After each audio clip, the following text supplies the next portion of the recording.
Happy Wednesday, folks.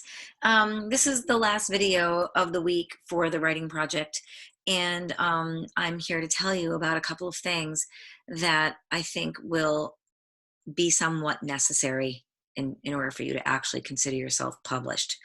I'm going to tell you a quick little story. You've heard of the author Kate DiCamillo. She is the one who wrote Because of Winn-Dixie.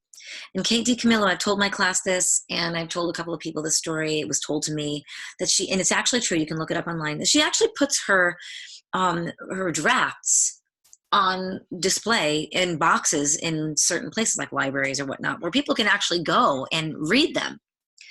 And so this is just to prove to you that authors don't just write it once and then done, turn it in, done. And the publisher's like, oh my gosh, we're genius. That's not the way it works. And so she put her stuff on display in a library for people to go and read if they wanted to. The first draft, the second draft, with 8 drafts in a box. And somebody, I guess, got a hold of her and said, hi, Ms. DiCamillo, I just wanted, maybe she saw her at a book signing or something. I'm going to butcher this story, which is what I usually do.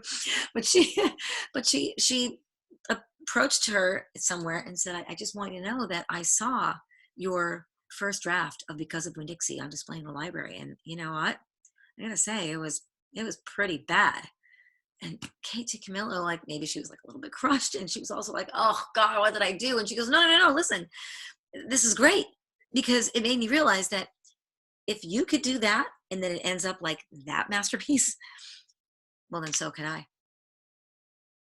I thought that was just like the most compelling story for me as someone who loves writing and who's really impressed by good writing and who also is drawn to it.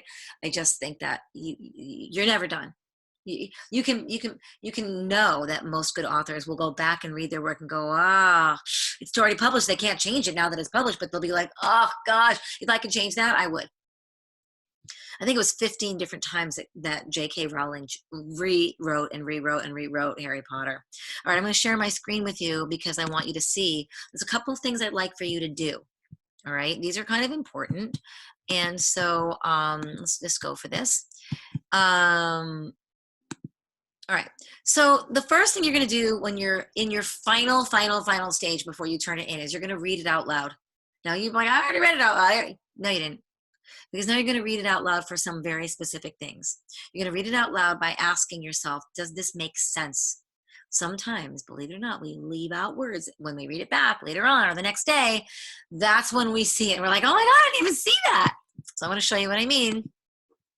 Okay, I was reading this penguin story that we all worked very hard to write.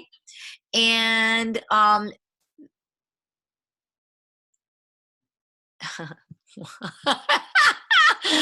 my gosh, this does not belong in here. Already I'm seeing this all of this stuff does not belong in here. First, I'm going to take that out because I must have been doing some revising, and then that ended up in there. I don't want to turn that in with all that extra information. But I want to read this sentence. So in order for those families grow big and strong, they need to, in order for those families to grow big and in order for those families grow big and strong, they need to eat. In order for those families to grow big and strong, they need to eat. So right there is a word missing. Looked at it 100 times, didn't even notice it. Okay. Another thing that I think is really important for you to consider is that sometimes there are run-on sentences. Now, this is made up. I did not, nor did anybody else in our grade do this, but I want to show you what a run-on sentence might look like. When penguins are nesting and preparing to have babies or hatchlings, they stay in areas called rookeries, and the rookery is usually a bit more inland where penguins feel safer and less likely to be attacked by predators. And in a rookery family, the female penguins lay eggs, and then the father penguin keeps the eggs safe while the mother goes off to hunt. Rookeries are very important spaces for the penguin colony. This is not good writing.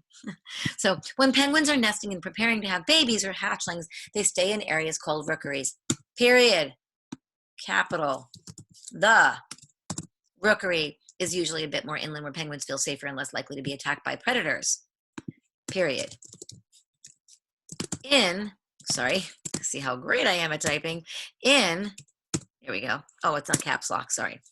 In a rookery, comma, female penguins lay eggs, and then the father penguin keeps the eggs safe while the mother goes off to hunt.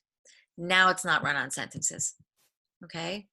Last but certainly never the least is, do things seem repetitive? I'm going to show you an example.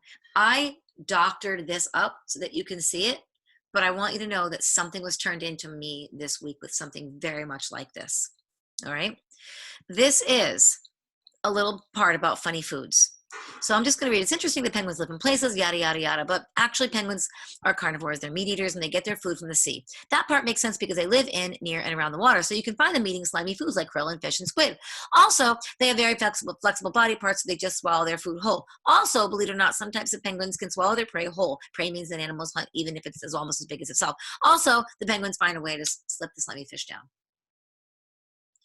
I want you to know that this is something that writers do. They just don't reread their work to notice that that word also, to the reader, they're not even gonna listen to any of this great stuff that you have in your piece, because all they're gonna be thinking about is the word also.